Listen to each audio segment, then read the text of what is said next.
उत्तर प्रदेश राज्य में जिस तरीके से मुख्यमंत्री योगी आदित्यनाथ ने पहली बार सत्ता में कमान संभाला, फिर सेकेंड टाइम संभाला, अब तीसरी बार संभाला जो है, एक बार तो जब पहली बार चार्ज दिया उस मुख्यमंत्री का तब तक तो ठीक था, दूसरी बार से व्यवस्थाएं गड़बड़ होती गई।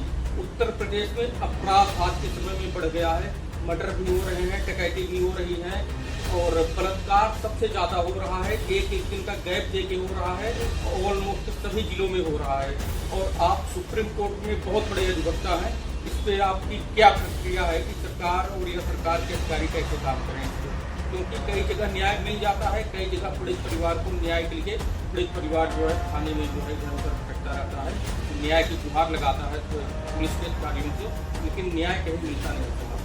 इस पर आप क्या करें? देखिए, आप देश के वरिष्ठ पत्रकार, आपने जो आंकड़ा दिया उसे गंभीरता से सरकार को लेना चाहिए और मैं भी अपने सोर्सेस से प्रयास करूंगा कि जितना अधिक से अधिक हो सके उस पर कार्य होना चाहिए। उत्तर प्रदेश सरकार का भय मुक्त भ्रष्टाचार मुक्त प्रदेश भारत रहा है तो उस पर काम करना चाहिए। महिला की सुरक्षा सर्वप्रथम है। अगर प्रतिदिन या हर दूसरे दिन अगर एक जनपद में महिलाओं के साथ यौन शोषण और ऐसी घटनाएं होंगी तो दुखद है और घटनाओं की जांच भी गंभीरता से होनी चाहिए। ऐसा भी नहीं है, कई बार महिला कानून होने की वजह से महिलाओं के हित में अधिक कानून है। महिला आयोग है, महिला हेल्पलाइन है, महिला हेल्प डेस्क है, महिला थाना, महिला फास्ट ट्रैक कोर्ट, महिला के लिए सब कुछ, पुरुष के लिए नहीं। तो पुरुष आयोग, पुरुष हेल्पलाइन, पुरुष हेल्प डेस्क, पुरुष थाना, तो इसलिए भी कई बार दुरुपयोग हो जाता है महिला कानूनों को। कहीं ऐसा तो नहीं है, सच्चाई देखा जाए अगर असली में महिलाएं पीड़ित हैं तो दुखद है। योगी आदित्यनाथ जी को लोग कठोर शासन के लिए मानते हैं, अपराध है मुक्त शासन, माफिया मुक्त शासन, इस तरह के जितने प्रोफेशनल हैबिचुअल अपराधी हैं इनसे मुक्त उत्तर प्रदेश हो और उसके बाद उस पर काम हो अच्छाई तरह से, ये होना चाहिए। पुलिस व्यवस्था चाक चौबंद होनी चाहिए। पुलिस अधीक्षकों को इस बात के सख्त निर्देश होना चाहिए कि ऐसे जो अपराधी हैं इनको बख्शा नहीं जाना चाहिए। योगी जी के शासनकाल में उत्तर प्रदेश की बात कर रहे हैं, अगर कहीं कोई अधिकारी योगी तो नहीं चाहते कि उनके प्रदेश का कोई भी आम गरीब, किसी भी जाति धर्म क्षेत्र भाषा संप्रदाय का कोई व्यक्ति परेशान हो, दुखी हो और उसको इस तरह से हटाया जाए, बिना नोटिस हटाया जाए, उसको संभलने का भी मौका नहीं दिया, उसका तोड़ दिया जाए, मकान तोड़ दिया जाए, कब्जा कर ली जाए, दूसरी जगह दी, तो इस तरह में कहाँ भटकेगा? पैमाइश कराएगा, किससे कराएगा? कहाँ जो चीज दी हुई है, जहाँ रह रहा है, अब उसके मूल अधिकारों का हनन होगा। तो मैं समझता हूँ उत्तर प्रदेश के आला अधिकारियों को अपने माननीय मुख्यमंत्री का, जिनकी डबल इंजन की सरकार है, डबल इंजन की सरकार में ये सबसे पहली प्राथमिकता है सबका साथ, सबका विकास, सबका विश्वास और सबके साथ न्याय। अब उसमें गरीब के साथ अगर विश्वास और गरीब के साथ न्याय नहीं हो पाएगा और गरीब की भावनाएं आहत होगी, गरीब चोटिल होगा, गरीब को चोट लगेगी, तो फिर सरकार के ऊपर जो सवाल उठेंगे। उत्तर प्रदेश के पूर्व मुख्यमंत्री अखिलेश यादव की तमाम मंचों में भी, चाहे राजनीतिक मंच हो चाहे मीडिया मंच हो, कई जगह बोलते हुए नजर आ जाते हैं कि हमने बीटेक किया है, अगर मैं नेता नहीं होता तो इंजीनियर होता। कि आपने बीटेक किया है कि बीए पास हो, मेरे ये समझ में नहीं आता। जिस दिन अहमदाबाद में प्लेन क्रैश हुआ, 240-241 लोगों की जो है सूचना मिली, उस पर आप तुरंत 15-20 मिनट या 1 घंटे बाद ट्वीट कर रहे हो और अपने फेसबुक पेज पे भी और गूगल फेसबुक पेज से पोस्ट किया कि सरकार इसका जो है भारी मुआवजा दे। तो कंपनी मुआवजा देगी कि सरकार मुआवजा देगी? कैसे नेता हैं ये लोग आपकी नजरों में? देखिए, या बाकी तौल के नहीं? अखिलेश जी अच्छे मुख्यमंत्री रहे, पारिवारिक राजनीतिक पृष्ठभूमि से आते हैं। माननीय नेताजी मुलायम सिंह यादव की विरासत को संभाले हैं। चाचा भी उनके साथ जो उनका बड़ा अच्छा अनुभव है, उनके दूसरे चाचा है राम गोपाल जी, उनका भी बड़ा अच्छा अनुभव है। लेकिन कई बातें आज की आधुनिक राजनीति में बोलने के लिए बोली जाती हैं। घटना हुई, घटना दुखद थी, मुआवजा भी दिया जा रहा है, लेकिन उन्हें समझना चाहिए टाटा एयर इंडिया है, निश्चित तौर पर उसका बीमा होता है, 1.5 से 2 करोड़ रुपए का सवारी का बीमा होता है, वो बीमा मिलेगा। 1 करोड़ रुपए टाटा ने मृतकों को लेने का घोषणा है, ये मिलेगा। तो जब इस तरह से ऑलरेडी मिलेगा, सरकार की दखल नहीं, सरकार चिंतित थी। देश के माननीय गृह मंत्री तुरंत घटना के सूचना मिलते वहां पहुंचे। अगले दिन सुबह 8 बजे माननीय प्रधानमंत्री जी वहां थे, सब चीजें देख रहे थे, मॉनिटर कर रहे थे। उनकी पार्टी के एक वरिष्ठ गुजरात के माननीय पूर्व मुख्यमंत्री विजय रूपाणी जी की मौत हुई। 53 ब्रिटेन नागरिकों की मौत हुई, 7 पुर्तगाली नागरिकों की मौत हुई, 1 कनाडा का नागरिक मारा गया, हमारे भारत के पैसेंजर मारे गए। देश खुश था, लेकिन हरियाणा में चुनाव होने वाले थे। लोगों को लगा भारतीय जनता पार्टी को बदनाम करने के लिए, ब्रजभूषण शरण सिंह की राजनीतिक, सामाजिक, आर्थिक और धार्मिक अपमान करने के लिए, हरियाणा में कांग्रेस की सरकार बनाने के लिए ये, और रेसलिंग फेडरेशन ऑफ इंडिया का अध्यक्ष बनने के लिए ये सारी संरचना हुई। बड़े सांसद, मुझे नाम लेते हुए दुख हो रहा है, कांग्रेस के राहुल गांधी जी, प्रियंका जी, संजय सिंह और सारे पहुंचने लगे, ब्रजभूषण को गिरफ्तार करो, गिरफ्तार करो, गिरफ्तार करो। ये मुहिम चला दी गई। कोई नहीं बात करना चाहता था क्या सच्चाई है। हमने वो लड़ाई लड़ी और वो FIR कराने के CAW सेल, ACP, थाना, पुलिस कोर्ट कहीं नहीं गए, सीधे सीधे सुप्रीम कोर्ट गए हाईलाइट करने के लिए। माननीय सर्वोच्च न्यायालय ने कहा आप सीधे यहाँ आए हो, कहीं आपने थाने में दी, कनाट प्रेस में दी, DCP को दी, कमिश्नर को दी, कोई कुछ नहीं। इसका मतलब राजनीति कर रही थी। क्या कोई FIR कराने के लिए जंतर मंतर पहुंचता? अरे FIR करानी थी, केजरीवाल मुख्यमंत्री थे, मनीष सिसोदिया जी उप मुख्यमंत्री थे, संजय सिंह राज्यसभा सदस्य, दिल्ली में FIR होगा। लेकिन FIR कराना नहीं, दिखावा करना, पूरा ड्रामा करना, बदनाम करने की शादी। चुनाव होते हैं, जल्दी आगे के बयानबाजी, चाहे लोकसभा चुनाव हो, चाहे विधानसभा या छोटा ही चुनाव क्यों हो, नगर निगम का चुनाव 1.5-2 महीना हुआ। उससे 10 दिन पहले साक्षी मलिक का बयान आया कि हम संतुष्ट नहीं है खिलाड़ी हरियाणा के, क्योंकि ब्रजभूषण शरण सिंह को अध्यक्ष पद से हटाया गया, लेकिन उनके किसी दूसरे व्यक्ति को जो है उनके ही अपने कंधे को बैठाया गया है। चुनाव इसे कैसे देखते हैं? क्योंकि चुनाव के टाइम पे ही हरियाणा के खिलाड़ी क्यों बयानबाजी करते हैं, चुनाव से पहले नहीं, चुनाव के बाद में नहीं। चुनाव आया, इनकी बयानबाजी स्टार्ट हो गई, तो ये खिलाड़ी हैं कि कांग्रेस पार्टी के दलाल हैं? सीधा राजनीति के लिए ये लोग अपनी इस तरह की बातें करते हैं। इन पदों को भी अब रेसलिंग फेडरेशन ऑफ इंडिया के संजय सिंह अध्यक्ष बने, चुनाव हुआ, कोर्ट भी हुआ, गुवाहाटी पड़ा, हाई कोर्ट पड़ा, केस पड़ा, सब कुछ चला, लेकिन चुनाव हुआ और वो जीते। अब खिलाड़ी हरियाणा के और पूरे देश के कुश्ती के खिलाड़ी खूब अच्छी तरह जानते हैं कि अगर गुवाहाटी से चौपाटी, कन्याकुमारी से कश्मीर तक हर खेलने वाले खिलाड़ी का सम्मान, अगर खिलाड़ी को अवसर स्टेट से नेशनल, नेशनल से इंटरनेशनल तो ब्रजभूषण शरण सिंह के सामने मिला, उन्होंने किया। अब संजय सिंह वही कार्य पर है, उसी पद पर है। तो नेशनल ओलंपिक एसोसिएशन है जिसकी PT उषा जी चेयरमैन है, उन्होंने भी देखा, पूरे देश ने देखा और लगातार इस सबको देख रहा था पूरा देश। और खिलाड़ी भी जानते हैं खिलाड़ियों का सम्मान और कुश्ती महासंघ का आदर सम्मान जो इतना बढ़ा है, उसके पीछे आदरणीय ब्रजभूषण शरण सिंह की तन मन धन की मेहनत। और लोग तो तन मन धन लगाते हैं कुश्ती महासंघ, कुश्ती को ऊपर उठाने, कुश्ती को आगे बढ़ाने, कुश्ती के लिए ब्रजभूषण शरण सिंह ने धन मन तन लगाया। नमस्कार, मैं हूं पंकज पांडे, आप देख रहे हैं दैनिक सच हरियाणा। अभी हम लोग दिल्ली में मौजूद हैं। डॉक्टर AP सिंह साहब हैं, लॉयर हैं, सुप्रीम कोर्ट में बहुत बड़े वकील हैं और किसी भी परिचय के मोहताज नहीं हैं। पूरे भारत देश में किसी भी राज्य में किसी भी प्रकार का मुद्दा हो, चढ़ बढ़ के भाग लेते हैं। कोई दिन दुखिया हो, ऐसे लोगों की भी मदद करते हैं। जहां पे तमाम डिस्ट्रिक्ट कचहरी हो गई, हाई कोर्ट हो गया, सुप्रीम कोर्ट हो गया, जहां लोगों का पैसा बम बोलता है, वहां पे डॉक्टर साहब AP सिंह साहब जो है ऐसे तमाम गरीबों को भी मदद कर देते हैं। जिनके पास पैसा नहीं है, ऐसे तमाम लोगों की भी मदद करते हैं। और समाज में तमाम चीज़ों में इनकी एक अहम भूमिका है और पूरे भारत में किसी भी परिचय के मोहताज नहीं है। और आज हमारा भी सौभाग्य प्राप्त हुआ कि हमने जो है डॉक्टर साहब से मिला, AP सिंह साहब से। सर, आपका स्वागत है दैनिक सवेरा हरियाणा में।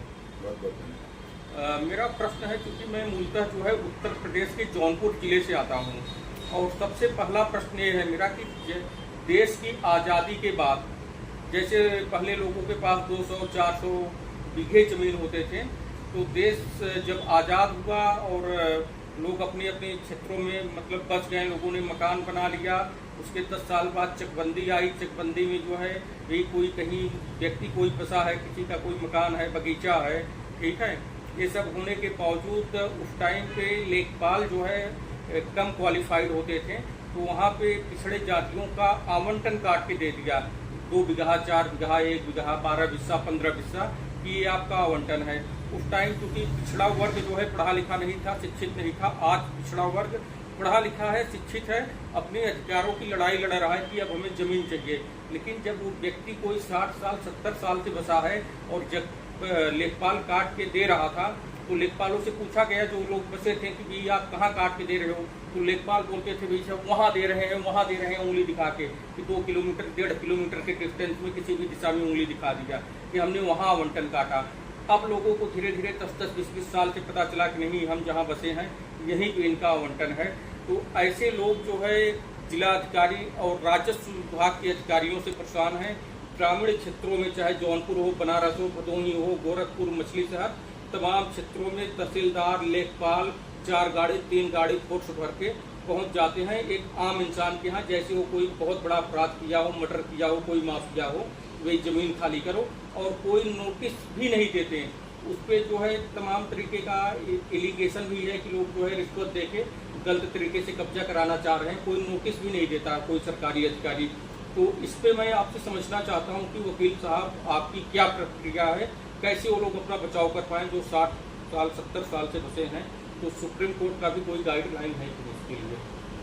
नहीं, देखिए, फंडामेंटल राइट तो उनका है। भारत का संविधान जो डॉक्टर भीमराव अम्बेडकर जिस संविधान निर्मात्री सभा के सदस्य रहे, वो संविधान हमें जीने की स्वतंत्रता देता है, फंडामेंटल राइट्स है अपनी, और ये उन्हें पट्टा मिला हुआ है, आवंटन पट्टा की ज़मीन मिली हुई, सरकार से मिली हुई। निश्चित तौर पर जब उन्हें अलॉट कर दी गई, जहाँ अब उनसे हटवाना, अब उन्हें दूसरी जगह स्थानांतरित करना, अब वो वहाँ रहने लगे, मकान बन लिए, भावनाएं जुड़ गई, सब पूरी तरह से हो गए।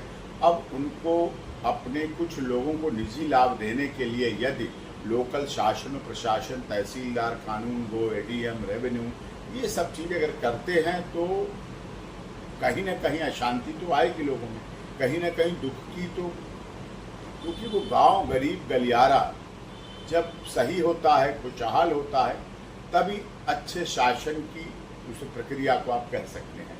योगी जी के शासनकाल में अगर उत्तर प्रदेश की आप बात कर रहे हैं, तो अगर कहीं कोई अधिकारी, योगी जी तो नहीं चाहते कि उनके प्रदेश का कोई भी आम गरीब, किसी भी जाति, धर्म, क्षेत्र, भाषा, संप्रदाय का कोई व्यक्ति परेशान हो, दुखी हो, और उसको इस तरह से हटाया जाए, बिना नोटिस हटाया जाए, उसको संभलने का भी मौका नहीं दिया, उसका तोड़ दिया जाए, मकान तोड़ दिया जाए, कब्जा कर ली जाए, दूसरी जगह दी, तो इस तरह में कहाँ भटकेगा, पैमाइश कराएगा, किससे कराएगा, कहाँ? जो चीज़ दी हुई है, जहाँ रह रहा है, अब उसके मूल अधिकारों का हनन होगा। तो मैं समझता हूँ उत्तर प्रदेश के आला अधिकारियों को अपने माननीय मुख्यमंत्री का, जिनकी डबल इंजन की सरकार है, डबल इंजन की सरकार में ये सबसे पहली प्राथमिकता है सबका साथ, सबका विकास, सबका विश्वास और सबके साथ न्याय। अब उसमें गरीब के साथ अगर विश्वास और गरीब के साथ न्याय नहीं हो पाएगा और गरीब की भावनाएं आहत होंगी, गरीब चोटिल होगा, गरीब को चोट लगेगी, तो फिर सरकार के ऊपर तो सवाल उठेंगे। लेकिन मैं समझता हूँ आप देश के अच्छे वरिष्ठ पत्रकार हैं, आपका चैनल भी सब जगह अच्छा देखा जाता है, आपने ये जनहित का मुद्दा उठाया है, आपके चैनल ने, आपके दर्शकों की भावनाएं रही होंगी कि इसमें क्या हो, तो निश्चित तौर पर कोई बात हो तो लिख के भी दें, रेवेन्यू को दें, ADM को दें, तहसीलदार को दें, और अपने वहाँ से कागज़ जो अलॉटमेंट होता है, जिसे पट्टा कहते हैं, अलॉटमेंट होता है, लोकेशन होती है, उसके भी कागज़ निकलवा के अपने साथ रखें और उसके जो जिला जनपद के जिलाधिकारी हैं उनको दें और उस बारे में शिकायत करें, मुख्यमंत्री जी को भी भेजें, तो निश्चित तौर पर उन्हें न्याय मिलना चाहिए और न्याय मिलेगा। और न्याय मिलना उनके लिए ज़रूरी भी है, क्योंकि वो गरीब है व्यक्ति कहाँ जाएगा? मकान बना लिया किसी ने, सब अब तोड़े हटाए खेती कर रहा है। एक सेकंड के लिए आपको एक काउंटर सवाल है बीच में इसी में कि लोग जो है न्याय के पास जाते हैं, तहसील में जाते हैं कानून गो से कि भाई इसका हमें कागज चाहिए, गाटा संख्या है, ये है, इसका हमें तो हम कचहरी में जाके मुकदमा दायर करेंगे, ठीक है। लेकिन जो कानून वो है वो खुद भ्रष्टाचार में इतना लिप्त है कि कागज तक नहीं देता, तो मुकदमा कैसे हो? ऐसे लेखपालों पे कार्रवाई होनी चाहिए कि नहीं? देखिए, ऐसे जो भी भ्रष्टाचार, योगी के शासनकाल में अगर उत्तर प्रदेश में भ्रष्टाचार अगर आप बता रहे हैं तो उसकी शिकायत होनी चाहिए। भारतीय जनता पार्टी और योगी आदित्यनाथ पूरी तरह से कटिबद्ध हैं। भय भूख भ्रष्टाचार नहीं चलेगा। भय का मतलब शासन, सुशासन, लॉ एंड ऑर्डर मेंटेन रखना, बहन बेटियां सुरक्षित हों, क्रिमिनल हटे, ये भय। भूख मतलब गरीबी की घटनाएं, स्वरोजगार बढ़ाना, रोजगार बढ़ाना, इससे निपटना, और भ्रष्टाचार, ये आपका मुद्दा 3 है। भय भूख भ्रष्टाचार के लिए भारतीय जनता पार्टी का एजेंडा रहा है और केंद्र में डबल इंजन की सरकार 11 साल में सुशासन के बना रही है, स्वराज के बना रही है और भ्रष्टाचार मुक्त बना रही है, जिसमें राज्य सरकारों का भी काम होता है कि शिक्षा के प्रति, स्वास्थ्य के प्रति, रोजगार के प्रति, इनके प्रति काम करें, जिससे उनके उत्तर प्रदेश के युवाओं को संरक्षण भी मिले, सुरक्षा मिले, सरकार की जय जयकार हो। सरकार की जय जयकार तभी होगी जब भ्रष्टाचार मुक्त प्रदेश बनेगा, भ्रष्टाचार मुक्त पदाधिकारी होंगे, भ्रष्टाचार मुक्त शासन होगा, तब कहीं जाके इस तरह का ऐसा माहौल बनता। उत्तर प्रदेश के पूर्व मुख्यमंत्री अखिलेश यादव जी तमाम मंचों पे भी, चाहे राजनीतिक मंच हो चाहे मीडिया मंच हो, कई जगह बोलते हुए नजर आ जाते हैं कि हमने बीटेक किया है, अगर मैं नेता नहीं होता तो इंजीनियर होता। कि आपने बीटेक किया है कि बीए पास हो, मेरे ये समझ में नहीं आता। जिस दिन अहमदाबाद में प्लेन क्रैश हुआ, 240-241 लोगों की क्षतिग्रस्त की जो है सूचना मिली, उस पर आप तुरंत 15-20 मिनट या 1 घंटे बाद ट्वीट कर रहे हो और अपने फेसबुक पेज पे भी, ऑफिशियल फेसबुक पेज से पोस्ट किया कि सरकार इसका जो है भारी मुआवजा दे। तो कंपनी मुआवजा देगी कि सरकार मुआवजा देगी? कैसे नेता हैं ये लोग आपकी नजरों में? देखिए, या बातें तौल के नहीं बोलते? अखिलेश जी अच्छे मुख्यमंत्री रहे, पारिवारिक राजनीतिक पृष्ठभूमि से आते हैं, माननीय नेताजी मुलायम सिंह यादव की विरासत को संभाले हैं। चाचा भी उनके साथ जो उनका बड़ा अच्छा अनुभव है, उनके दूसरे चाचा है राम गोपाल जी, उनका भी बड़ा अच्छा अनुभव है। लेकिन कई बातें आज की आधुनिक राजनीति में बोलने के लिए बोली जाती हैं। घटना हुई, घटना दुखद थी, मुआवजा भी दिया जा रहा है, लेकिन उन्हें समझना चाहिए टाटा की एयर इंडिया है तो निश्चित तौर पर उसका बीमा होता है, 1.5 से 2 करोड़ रुपए का सवारी का बीमा होता है, वो बीमा मिलेगा। 1 करोड़ रुपए टाटा ने मृतकों को देने का घोषणा की, ये मिलेगा। तो जब इस तरह से ऑलरेडी मिलेगा तो उसमें सरकार की दखल नहीं, सरकार चिंतित थी। देश के माननीय गृह मंत्री तुरंत घटना के सूचना मिलते वहां पहुंचे। अगले दिन सुबह 8 बजे माननीय प्रधानमंत्री जी वहां थे, सब चीजें देख रहे थे, मॉनिटर कर रहे थे। उनकी पार्टी के एक वरिष्ठ गुजरात के माननीय पूर्व मुख्यमंत्री विजय रूपाणी जी की मौत हुई, 53 ब्रिटेन नागरिकों की मौत हुई, 7 पुर्तगाली नागरिकों की मौत हुई, 1 कनाडा का नागरिक मारा गया, हमारे भारत के पैसेंजर मारे गए, 50 डॉक्टर जिनका क्या रोल था। अखिलेश जी मांग करते मुआवजा। घटना दुखद है, सरकार जो भी अधिक से अधिक कार्य करेगी, राज्य सरकार जो भी अधिक से अधिक कार्य करेगी वो होगा, लेकिन घटना इतनी भयावह थी कि जो हॉस्टल में, मेडिकल कॉलेज के हॉस्टल में एक 40 और 39 लंच कर रहे थे, उन डॉक्टरों की मौत हो गई। हॉस्टल की बिल्डिंग के क्या हालात थे। इन घटनाओं पर, ऐसी घटनाओं पर राजनीति नहीं करनी चाहिए। सरकार काम कर रही है, मुआवजा भी देगी, 1.5 से 2.25 करोड़ का वो भी होगा। और एयर इंडिया ने दरिया दिली दिखाई, मैं धन्यवाद करता हूं एयर इंडिया का, उन्होंने बिना किसी लोभ लालच के, बिना किसी राजनीति, बिना किसी उसके, सीधे कहा कि हम 1 करोड़ रुपया मुआवजा देंगे। लेकिन वो 1 करोड़ या 2.25 करोड़ या 3.25 करोड़ या 4 करोड़ कुछ नहीं है मुआवजा मौत के आगे। जिन लोगों ने अपना जीवन खोया है, परिवार खोए हैं, एक व्यक्ति के मौत से 50 लोग जुड़े रहते हैं डायरेक्ट रूप से। उन 50 के घर में जो कमी खलेगी उस व्यक्ति की जिसकी मौत हुई है। उदयपुर के तो 5 परिवार के लोगों की मृत्यु हुई है। तो ये कितना बहुत ही दुखद है, गंभीर है, और इस पर राजनीति नहीं करनी चाहिए। मैं उनकी शिक्षा पर सवाल नहीं उठाना चाहता, मैं उनकी पारिवारिक पृष्ठभूमि को अच्छा मानता हूं, उन्हें भी एक अच्छा मानता हूं, लेकिन राजनीति जो करने की मोदी जी की बुराई करिए, भाजपा की बुराई करिए, सरकार की बुराई करिए, लेकिन जब मामला सब देश का जुड़ा हो, एयर इंडिया मोदी जी की बपौती नहीं, air India Bharatiya Janata party की सर्विस नहीं है, वो देश की है। जब अखिलेश जी नहीं थे, मुलायम सिंह नहीं थे, मोदी जी भी नहीं थे, तब भी टाटा अपना पहला जहाज भारत में चला रहा था, आजादी के समय से पहले की बात है। तो ये चीजें ऐसी है, इससे ऊपर उठ के बात करना चाहिए। उत्तर प्रदेश राज्य में जिस तरीके से मुख्यमंत्री योगी आदित्यनाथ ने पहली बार सत्ता में कमान संभाला, फिर सेकेंड टाइम संभाला, अब तीसरी बार संभाला जो है, एक बार तो जब पहली बार चार्ज लिया मुख्यमंत्री का तब तक तो ठीक था, दूसरी बार से व्यवस्थाएं गड़बड़ होती गई। उत्तर प्रदेश में अपराध आज के समय में बढ़ गया है, मर्डर भी हो रहे हैं, डकैती भी हो रही है, और बलात्कार सबसे ज्यादा हो रहा है, एक दिन का गैप दे के हो रहा है, ऑलमोस्ट सभी जिलों में हो रहा है। और आप सुप्रीम कोर्ट में बहुत बड़े अधिवक्ता हैं, इस पे आपकी क्या प्रक्रिया है कि सरकार और या सरकार के अधिकारी कैसे काम करें इस पे? क्योंकि कई जगह न्याय मिल जाता है, कई जगह पीड़ित परिवार को न्याय के लिए पीड़ित परिवार जो है थाने में जो है इधर उधर भटकता रहता है, न्याय की गुहार लगाता है तो पुलिस के अधिकारियों से, लेकिन न्याय कहीं मिलता नहीं साहब। इस पे आप क्या कहेंगे? देखिए, आप देश के वरिष्ठ पत्रकार हैं, आपने जो आंकड़ा दिया उसे गंभीरता से सरकार को लेना चाहिए, और मैं भी अपने सोर्सेस से प्रयास करूंगा कि जितना अधिक से अधिक हो सके उस पर कार्य होना चाहिए। उत्तर प्रदेश सरकार का भय भूख भ्रष्टाचार मुक्त प्रदेश भारत रहा है, तो उस पर काम करना चाहिए। महिला की सुरक्षा सर्वप्रथम है। अगर प्रतिदिन या हर दूसरे दिन अगर एक जनपद में महिलाओं के साथ यौन शोषण और ऐसी घटनाएं होंगी तो दुखद है, और घटनाओं की जांच भी गंभीरता से होनी चाहिए।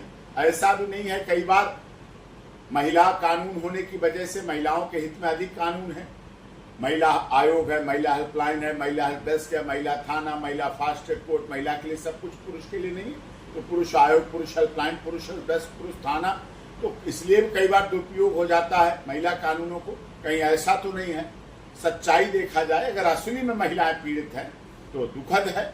योगी आदित्यनाथ जी को लोग कठोर शासन के लिए मानते हैं, अपराध मुक्त, भय मुक्त शासन, माफिया मुक्त शासन, इस तरह के जितने प्रोफेशनल हैबिचुअल अपराधी हैं इनसे मुक्त उत्तर प्रदेश हो, और उसके बाद उस पर काम हो अच्छाई तरह से, ये होना चाहिए। पुलिस व्यवस्था चाक चौबंद होनी चाहिए। पुलिस अधीक्षकों को इस बात के सख्त निर्देश होना चाहिए कि ऐसे जो अपराधी हैं इनको बख्शा नहीं जाना चाहिए। फिर वो तो योगी जी, क्या तो कहा जाता है कि बुलडोजर जो खड़े हैं वो फिर क्या उनमें डीजल खत्म हो गया? डीजल तो खत्म नहीं होना चाहिए। महिलाओं में भय अगर उनके निकलने पर फिर तो अच्छा नहीं रहेगा, फिर तो प्रदेश के लिए अच्छा नहीं। उत्तर प्रदेश के माननीय मुख्यमंत्री जी को पूरा देश जानता है, देश जानना चाहता है, सम्मान करता है। किस लिए सम्मान करता है? कि वो भगवा पहनते हैं इसलिए नहीं, वो गोरखनाथ मठ के प्रमुख हैं इसलिए नहीं, योगी जी मुख्यमंत्री है इसके लिए नहीं, मुख्यमंत्री योगी जी बहुत कम उम्र के भारतीय जनता पार्टी के गोरखपुर से सांसद रहे इसके लिए नहीं, योगी जी गोरखनाथ मठ की विरासत संभाले हैं इसके लिए नहीं। केवल योगी जी को पूरा देश इसलिए सम्मान करता है कि उस बंदे ने उत्तर प्रदेश में भय भूख और भ्रष्टाचार को हटाने का प्रयास किया, भय मुक्त वातावरण भय मुक्त वातावरण लाने का प्रयास किया, माफिया राज समाप्त किया। बड़े बड़े लोग जिनके लिए जेलों में तालाब खोदे जाते थे, जो लोग जेल में मछलियां ताजी खाते थे, जिनके लिए जेल में फ्रिज रखे जाते थे, जिनके लिए जेल में शराब भेजी जाती थी, उन लोगों को भी नष्ट नाबूद करने का काम किया है।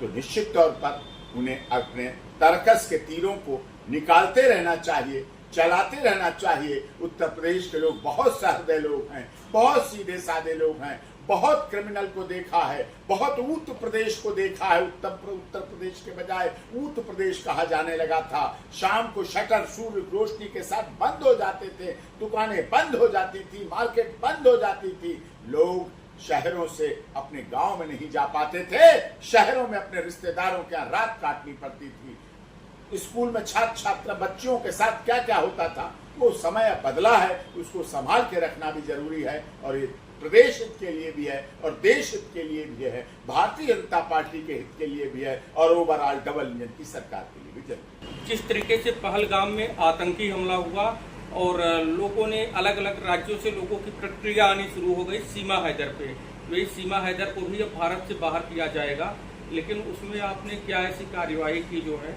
क्या राहत मिला सुप्रीम कोर्ट से कि सीमा हैदर को जो है देश से बाहर नहीं किया गया? ये देश की जनता जानना चाहती है। और आज मैं आपके पास बैठा हूँ, शायद सीमा हैदर जी का केस भी आप देखते हैं जो है, तो इसमें आपकी क्या प्रतिक्रिया है? क्या ऐसा कानून रहा कि जिससे उन्हें भारत में जो है भारत में उन्हें रिमूव नहीं किया पाकिस्तान जाने के लिए? नहीं, सीमा हिंदुस्तान में है, सीमा कट्टर सनातनी है, कट्टर हिंदू है। सीमा जब पाकिस्तान से भारत आई तब पाकिस्तान में वो सनातन धर्म ग्रहण कर चुकी थी। उसके बाद यहाँ आने का उसका रास्ता जो कुछ था, उसके खिलाफ FIR हुई, केस चला, ATS जांच कर रही है। जांच खत्म हुई नहीं? ATS अभी जांच कर रही है, जांच चल रही है और माननीय न्यायिक आदेश पर, ऑनरेबल जेवर कोर्ट के आदेश पर वो बेल में कंडीशन थी यहाँ रहेगी, वो कंडीशन पूरी है, कर रही है। देश की महामहिम राष्ट्रपति जी के यहाँ मेरी याचिका लंबित है, उसमें भी हमने सारे डॉक्यूमेंट जो सीमा के थे, जो पाकिस्तान से लेके आई थी, सारे डॉक्यूमेंट दिए उन्हें वेरिफिकेशन करने के लिए। वो वेरिफिकेशन करा रहे हैं, लेकिन पाकिस्तान तो कोऑपरेट करता नहीं किसी मामले में। तो ये है उसका भाव। याचिका चल रही है देश के महामहिम राष्ट्रपति जी के यहाँ, भारत में रह रही है, सनातनी बन के पूरी तरह से रह रही है। भारत माता की जय और हिंदुस्तान जिंदाबाद के साथ सुबह शाम अपनी जिंदगी को चला रही है। भारत में जन्मे पति के साथ उसका विवाह हुआ और हमारी रीति रिवाज परंपरा भी है कि पत्नी का धर्म, जाति, क्षेत्र, भाषा सब कुछ पति से जुड़ जाती है जब वो अपने पति के साथ आती है। सचिन भारत का पति है, मीना समाज का सम्मान है, आन है, बान है और वो अपने पति के साथ रह रही है। विगत दिनों सीमा को बेटी का भी जन्म हुआ, भारत में जन्म हुआ, भारत में गर्भवती हुई और उसके भारती मीना नाम की बेटी पैदा हुई। हम लोगों ने अपने सारे नाम जब लिया, पूरे देश से पूछा, हमने अपने social media page, social Facebook page doctor AP Singh lawyer, Instagram, Twitter, उस पर डॉक्टर AP सिंह लायर पे मैंने लिखा कि आप लोग नाम बताइए, सीमा के बेटी का जन्म हुआ। इस देश के लाखों करोड़ों लोगों ने नाम सुझाया भारती मीना, किसी ने मीरा भी सुझाया, तो हमने भारती मीना और जो दूसरा सबसे अधिक नाम था मीरा, हमने वो दोनों नाम रखे। उसके बर्थ सर्टिफिकेट मिला हुआ है, उसकी बच्ची को नागरिकता मिली हुई है, भारत में बच्ची रह रही है। रघुपुरा उसके गांव में अपनी mother is a best custodian of a child, माँ ही बच्चे की वेस्ट कस्टोडियन है। चाइल्ड बच्चे को, खासकर बेटियों की, 3 बेटियां उसकी, पहले से एक बेटा है, ये 4 बेटियां हैं, तो इसलिए mother is a best custodian of a child, माँ बच्चे के साथ अपने रह रही है और यहाँ है पूरी अच्छी तरह से। अच्छा बताइए, आप तो वरिष्ठ पत्रकार हैं, आपने सवाल भी पूछा है, दर्शक देश की आपकी जनता जानने भी चाहती है। अगर सीमा पाकिस्तान के बॉर्डर पर एक कदम भी रख दे जाके बच्चों के साथ, जिंदा बचेगी क्या? नहीं बचेगी, किसी तरह से नहीं, तुरंत खत्म कर दी जाएगी। हत्या होगी उसकी और उसके बच्चों की। तो हत्या, हमारा देश अहिंसावादी है, father of nation Mahatma Gandhi का देश है और भारतीय जनता पार्टी भी सबका साथ, सबका विकास, सबका विश्वास और सबके साथ न्याय का नारा देती है और कार्य कर रही है। उसी आधार पर सीमा भारत में है, सीमा भारत में रह रही है, सचिन मीना के पास रह रही है, अपने 5 बच्चों के साथ रह रही है, अच्छी तरह रह रही है। हाँ, ATS जांच कर रही है, कहीं कोई गलत हो। अब वो प्यार में आई है तो हमने प्रयास किया कि सीमा भारत में आई तो डोली आई है तो गोलियां खत्म होगी, लेकिन खत्म नहीं हुई। पाकिस्तान इतना बेहया है, बेशर्म है, आतंकिस्तान है, वो आतंकवाद को पैदा करता है, जन्म देता है, बड़ा करता है, पालता है, पोसता है और भारत के खिलाफ भेजता है। और सीमा वहां रहते हुए भी देख चुकी थी कि भारत के माननीय प्रधानमंत्री नरेंद्र मोदी राजनाथ सिंह, माननीय अमित शाह जी, माननीय योगी जी, ऐसे हमारे देश के नेता हैं जिनसे पाकिस्तान के जो आतंकवादी लोग हैं, जो पाकिस्तान के भारत का विरोध करते हैं, जो पाकिस्तान के लोग भारत की बुराई करते हैं, वो थर्राते हैं। पाकिस्तान में भी अच्छे लोग हैं, भले लोग हैं, वो चाहते हैं कि ऐसे प्रधानमंत्री अच्छे होते हैं, वो तारीफ करते हैं, यही फर्क है।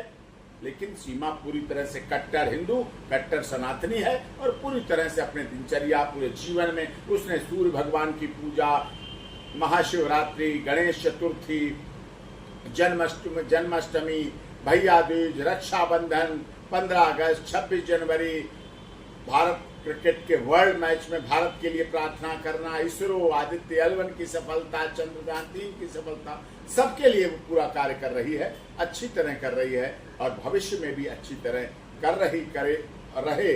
और भारत के लिए अच्छी बात है कि भारत ने आए हुए का अतिथि देवो भव भी किया है और साथ में ये भी कहा है कि बेटी बचाओ बेटी पढ़ाओ अगर भारत का नारा है तो उस पर भी सिद्ध हो रहा है। और सबका साथ, सबका विकास, सबका विश्वास और सबके साथ न्याय भी उसके साथ पूरा होना चाहिए। भारत वसुधैव कुटुंबकम की भावना लेकर चलता है। 78 साल की आजादी से पहले भारत पाकिस्तान क्या थे? एक साथ थे। बलूचिस्तान में क्या हाल हो रहा है? आज भी बलूचिस्तान, अभी जब पहलगाम की घटना हुई तो पाकिस्तान के खिलाफ हम खड़े हैं, बोल रहे हैं, लड़ रहे हैं और वो चाहते हैं, पाक ऑक्युपाइड कश्मीर के लोग भारत में शामिल होना चाहते हैं और भारत के लोग भी चाहते हैं कि जहां हुए बलिदान मुखर्जी वो कश्मीर हमारा है, जो कश्मीर हमारा वो पूरा का पूरा है। और इस बात को सीमा सचिन मीना भी जानती है, उसके बच्चे यहाँ पढ़ रहे हैं, सुरक्षित है, जीवन दान मिला हुआ है। मेरी माता पिता ने भी सिखाया था मुझे बचपन में, डरे हुए को अभय दान दो, भूखे को अनाज का दान, प्यासे को जलदान करो, अपमानित को आदर सम्मान, गृह विहीन को दो गृह दान। इस तरह से रोगी को औषधि का दान, शिक्षा रहित को शिक्षा सिखाओ। ये सब इस तरह के पूजा के 12 फूल है, मेरी माता ने पिता ने सिखाए और शायद हम प्रयास कर रहे हैं, शायद भारत के लोग प्रयास कर रहे हैं कि इसमें उन्हें सफलता मिले। गुवाहाटी से चौपाटी, कन्याकुमारी से कश्मीर तक के लोग, भारत के हर भाषा, क्षेत्र, धर्म, संप्रदाय के लोग, गरीब अमीर, हर तरह के लोग सीमा को चाहते हैं, प्यार करते हैं, सम्मान करते हैं और आदर करते हैं। धन्यवाद। ब्रिजभूषण चरण सिंह, गोंडा के पूर्व सांसद और पहलवान भी थे। अभी हरियाणा के लोग जो है कुश्ती का जो मुद्दा उठा जो है आज से 1.5-2 साल पहले कोरोना काल में, और उनके खिलाफ जो है मुकदमा गया सुप्रीम कोर्ट में और उनके ऊपर पास्को एक्ट भी लगाया गया जो है ब्रिजभूषण चरण सिंह पे, और वो केस जो है डॉक्टर साहब देख रहे थे, AP सिंह साहब। तो मैं समझना चाह रहा हूँ कि उसमें क्या हुआ ब्रिजभूषण चरण सिंह का। नहीं, जो पटियाला हाउस कोर्ट में आदरणीय गोमती मनोचा जी सेशन जज हैं, उनके यहाँ 2023 में, जनवरी 2023 से हरियाणा में रेसलिंग फेडरेशन ऑफ इंडिया को लेके, हरियाणा में होने वाले चुनावों को लेके, विधानसभा के चुनाव को, इसको लेके राजनीतिक लामबंदी हुई विगत में, और राजनीतिक लामबंदी इतनी हुई कि वो व्यक्तिगत लामबंदी भी बन गई। लगातार निर्विरोध रूप से, निष्पक्ष रूप से, निर्भीक रूप से, निडरता के साथ आदरणीय Brijbhushan Sharan Singh wrestling federation of India के अध्यक्ष बन रहे थे। पूरे देश के प्रदेशों से चुनाव होता था, लगातार सब कुछ ठीक चल रहा था, बढ़िया। लेकिन हरियाणा के कुछ तथाकथित लोगों ने ऐसा सोचा कि ये व्यक्ति उत्तर प्रदेश का है, क्यों बन रहा है लगातार। अब वो तो 8 बार से लगातार सांसद भी थे, 55 कॉलेज उन्होंने गोंडा, अयोध्या, फैजाबाद बनवा रखे। रेसलिंग फेडरेशन ऑफ इंडिया के लिए ब्रिजभूषण शरण सिंह ने अपने यहां गौशाला खुलवाया जिससे प्योर दूध मिल सके पहलवानों को। टाटा 407 भरकर खारी बावली से ड्राई फ्रूट वहां जाती थी खिलाड़ियों के लिए। तो ये जो सारा कार्य ब्रिजभूषण ने किया वो कुश्ती महासंघ, कुश्ती को, पहलवानों को, पहलवानी को ऊपर उठाने के लिए किया। कुश्ती एक छोटा खेल होता था, लेकिन माननीय सांसद ब्रिजभूषण शरण सिंह ने कुश्ती महासंघ के अध्यक्ष रहते, 8 बार के सांसद रहते, कुश्ती में अपना खुद का भी इंटरेस्ट रहते इतना कुश्ती को ऊपर उठा के ले गए, वर्ल्ड के, विश्व के नक्शे पर इतने वर्ल्ड रिकॉर्ड बने, इतने विश्व के मेडल आए। भारत में वो कुश्ती महासंघ के पूर्व अध्यक्ष ब्रजभूषण शरण सिंह के नेतृत्व में आए। देश खुश था, लेकिन हरियाणा में चुनाव होने वाले थे। लोगों को लगा भारतीय जनता पार्टी को बदनाम करने के लिए, ब्रजभूषण शरण सिंह की राजनीतिक, सामाजिक, आर्थिक और धार्मिक अपमान करने के लिए, हरियाणा में कांग्रेस की सरकार बनाने के लिए ये और रेसलिंग फेडरेशन ऑफ इंडिया का अध्यक्ष बनने के लिए ये सारी संरचना हुई। हमने लड़ाई लड़ी 18 जनवरी 2023 से जुलाई तक, बिस्तर लेके, गद्दे लेके, सोफा लेके, माला लेके, मंच लेके, माइक लेके लोग जंतर मंतर पर पहुंच गए, धरना दे दिया, प्रदर्शन होने लगा, सब कुछ चलने लगा। बड़े बड़े सांसद, मुझे नाम लेते हुए दुख हो रहा है, कांग्रेस के राहुल गांधी जी, प्रियंका जी, संजय सिंह के, और सारे पहुंचने लगे, ब्रजभूषण को गिरफ्तार करो, गिरफ्तार करो, गिरफ्तार करो। ये मुहिम चला दी गई। कोई नहीं बात करना चाहता था क्या सच्चाई है। हमने वो लड़ाई लड़ी जनवरी से 2023 से जुलाई तक, तो लगातार लड़ाई लड़ी। और वो FIR कराने के CAW सेल, ACP, थाना, पुलिस को कहीं नहीं गए, सीधे सीधे सुप्रीम कोर्ट गए हाईलाइट करने के लिए। माननीय सर्वोच्च न्यायालय ने कहा आप सीधे यहाँ आए हो, कहीं आपने थाने में दी, कनाट प्लेस में दी, DCP को दी, कमिश्नर को दी, कोई कुछ नहीं दिया। इसका मतलब राजनीति करनी थी। क्या कोई FIR कराने के लिए जंतर मंतर पहुंचता है? अरे FIR करानी थी, केजरीवाल मुख्यमंत्री थे, मनीष सिसोदिया जी उप मुख्यमंत्री थे, संजय सिंह राज्यसभा सदस्य, दिल्ली में FIR हो जाती। लेकिन FIR कराना नहीं, दिखावा करना, पूरा ड्रामा करना, बदनाम करने की साजिश थी। हरियाणा के खिलाड़ियों का जो बयान है ना, वो हरियाणा में जब चुनाव होते हैं तभी आते हैं बयानबाजी, चाहे लोकसभा चुनाव हो, चाहे विधानसभा, या छोटा ही चुनाव क्यों न हो, नगर निगम। नगर निगम का चुनाव 1.5-2 महीना हुआ, उससे 10 दिन पहले साक्षी मलिक का बयान आया कि हम संतुष्ट नहीं है खिलाड़ी हरियाणा के, क्योंकि ब्रजभूषण शरण सिंह को अध्यक्ष पद से हटाया गया, लेकिन उनके किसी दूसरे व्यक्ति को जो है उनके ही अपने बंदे को बैठाया गया है। चुनाव तो इसे कैसे देखते हैं? क्योंकि चुनाव के टाइम पे ही हरियाणा के खिलाड़ी क्यों बयानबाजी करते हैं, चुनाव से पहले नहीं, चुनाव के बाद में नहीं। चुनाव आया, इनकी बयानबाजी स्टार्ट हो गई। तो एक खिलाड़ी है कि कांग्रेस पार्टी के दलाल हैं, सीधा कैमरा। राजनीति के लिए ये लोग अपनी इस तरह की बातें करते हैं। इन पदों को भी, अब रेसलिंग फेडरेशन ऑफ इंडिया के संजय सिंह अध्यक्ष बने, चुनाव हुआ, कोर्ट भी हुआ, गुवाहाटी पड़ा, हाई कोर्ट पड़ा, केस पड़ा, सब कुछ चला, लेकिन चुनाव हुआ और वो जीते। अब खिलाड़ी हरियाणा के और पूरे देश के कुश्ती के खिलाड़ी खूब अच्छी तरह जानते हैं कि अगर गुवाहाटी से चौपाटी, कन्याकुमारी से कश्मीर तक हर खेलने वाले खिलाड़ी का सम्मान, अगर खिलाड़ी को अवसर स्टेट से नेशनल, नेशनल से इंटरनेशनल खेलने का अवसर अगर खिलाड़ी को मिलेगा, तो ब्रजभूषण शरण सिंह के सामने मिला, उन्होंने किया। अब संजय सिंह वही कार्य पर है, उसी पद पर है। तो नेशनल ओलंपिक एसोसिएशन है जिसकी PT उषा जी चेयरमैन है, उन्होंने भी देखा, पूरे देश ने देखा, और लगातार इस सबको देख रहा था पूरा देश। और खिलाड़ी भी जानते हैं, खिलाड़ियों का सम्मान और कुश्ती महासंघ का आदर सम्मान जो इतना बढ़ा है, उसके पीछे आदरणीय ब्रजभूषण शरण सिंह की तन मन धन की मेहनत, और लोग तो तन मन धन लगाते हैं कुश्ती महासंघ, कुश्ती को ऊपर उठाने, कुश्ती को आगे बढ़ाने, कुश्ती के लिए ब्रजभूषण शरण सिंह ने धन मन तन लगाया, अपना सर्वस्व न्यौछावर किया, केवल इसलिए कि कुश्ती पहलवानी से उनका इंटरेस्ट था।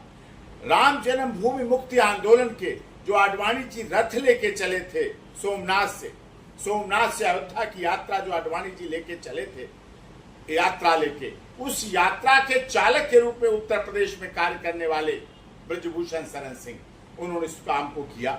इतना नैतिक चरित्र वाला व्यक्ति, इतना आर्थिक रूप से मजबूत, इतनी सामाजिक प्रतिष्ठा वाला, इतनी राजनीतिक प्रतिष्ठा वाला, जिनकी धर्म पत्नी सांसद रही, जिनका बेटा विधायक, है और वर्तमान में सांसद है, बेटा उसी उम्र में सांसद बना जिस उम्र में ब्रजभूषण शरण सिंह बने थे। तो ये सामाजिक ख्याति है, सामाजिक उनकी छवि है। लेकिन इस तरह से कुछ साजिश करने वालों ने, जिसमें कुछ कांग्रेस के लोग थे, कुछ पहलवानी से, कुछ रेसलिंग फेडरेशन ऑफ इंडिया के घायल सांप थे जिन्हें अध्यक्षता नहीं मिल पा रही थी, प्रधानी का चक्कर था, उन्होंने ऐसी साजिश षड्यंत्र करके ब्रजभूषण शरण सिंह को राजनीतिक, सामाजिक, आर्थिक और धार्मिक रूप से बदनाम करने की साजिश की। लेकिन गेंद जितनी दबाई जाती है उतनी ही उछलती है।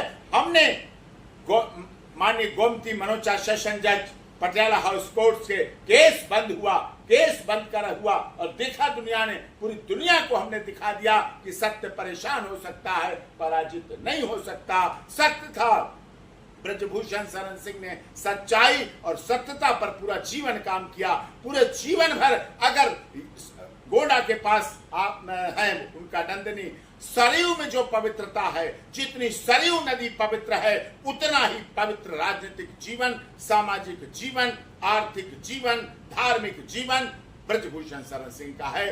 पवित्रता उनके कोने कोने, दिल, दिमाग, जुबान हर तरह से है। लेकिन लोग चाहते थे कि ऐसी साजिश करके, ऐसी षड्यंत्र करके इस पर हमला करें, लेकिन वो फेल हो गए और हम जीते हैं। सत्य की जीत हुई है और जिन लोगों ने हमारा साथ दिया, पूरे देश और दुनिया में हमारा साथ दिया, हरियाणा के लोगों ने हमारा साथ दिया, खिलाड़ियों ने हमारा साथ दिया, रेसलिंग फेडरेशन ऑफ इंडिया के लोगों ने साथ दिया, भारतीय जनता पार्टी के लोगों ने साथ दिया, सरकार के लोगों ने साथ दिया, विपक्ष के लोगों ने साथ दिया, मीडिया के लोगों ने साथ दिया, हम उनका भी आज धन्यवाद करते हैं। धन्यवाद।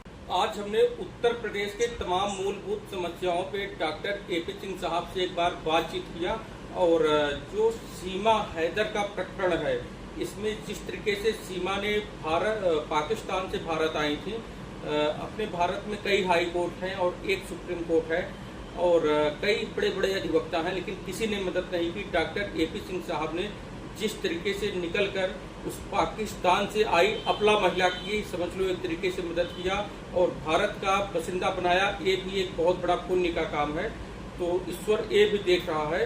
तो मेरी सभी अधिवक्ताओं से निवेदन है कि कुछ देश में इस तरीके का मुद्दा रहा करे तो चढ़ बढ़ के भाग लिया करे डॉक्टर साहब की तरह, जिससे समाज में एक अच्छा मैसेज जाए।